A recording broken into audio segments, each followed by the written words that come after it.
Over the past few months, I have gotten asked one question far more than others at Fourth Universalist. It's a question that gets to the heart of who we are as a community and what we believe. It is this: is our congregation welcoming to Republicans? Now, for those of you new to our congregation, the question emerges from the interplay between our unapologetic commitment to social justice and our welcoming non-creole come as you are theology. The question about welcoming Republicans seeks to understand this tension and gain clarity on what we actually believe. It worries that perhaps we are hypocrites or disingenuous. We're not as welcoming as we pretend to be, or are only welcoming to those who agree with us. It questions a core Unitarian Universalist principle that we have no creeds or doctrines, suggesting that perhaps we do. It is just a political one. When I think about this question, it is not an intellectual exercise to me. Many of my relatives are conservative Republicans, and not the Mitt Romney, John McCain, Lisa Murkowski kind. Instead, they are the folks who will agree with you when you say that Fox News is fake news. But then upon further investigation, you'll discover it's because they believe that only the One America News and Newsmax tell the real truth.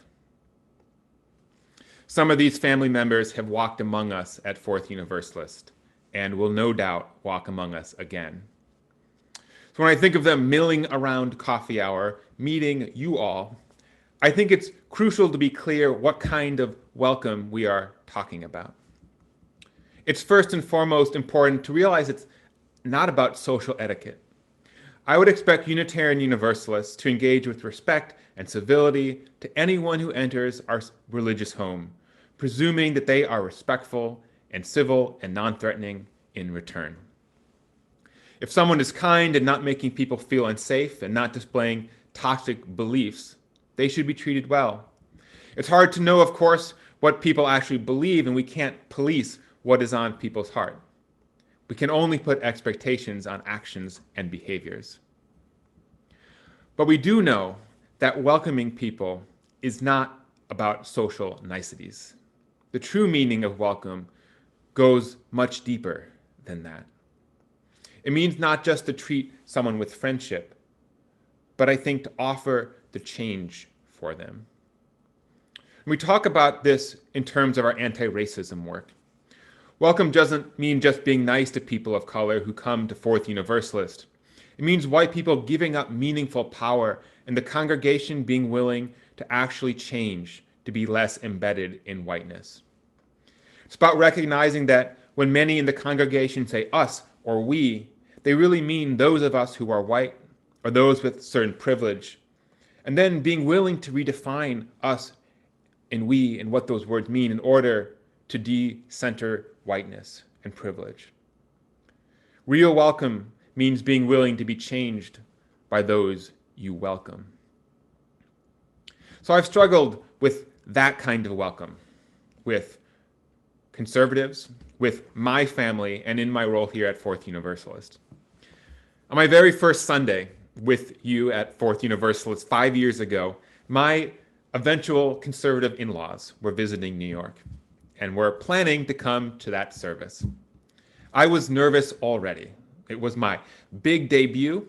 It was homecoming Sunday, the first time that many people would see me and hear me. But I also had planned to offer an anecdote about the congregation's history of being queer friendly. My eventual in-laws were evangelical Christians from a small town who are not supportive of marriage equality and generally uncomfortable with the concept of gay rights. And certainly they were not used to hearing such things in church. So I was faced with an uncomfortable choice. Did I avoid the subject of our congregation's queerness so they would feel comfortable?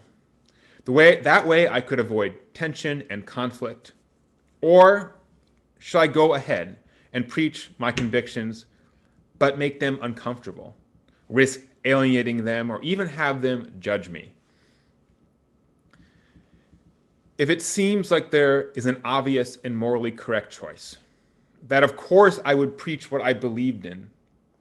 Let me suggest this is exactly the tension that we wrestle with as a congregation when it comes to welcoming conservatives and Republicans. We should be polite and friendly to those people who are friendly and kind to us, as my family certainly would never be rude or disrespectful to anyone they met at church. But if real welcome means being willing to be changed, to alter ourselves and our vision for our community to accommodate others, I can't see how we can do that when it comes to certain values held by conservatives, especially when they are predicated on the rejection of other people's experiences and very humanity. Here is the truth of the matter. If we bend over backwards to ensure that Republicans, conservatives, or MAGA people feel welcome here, we are telling many others that they are not.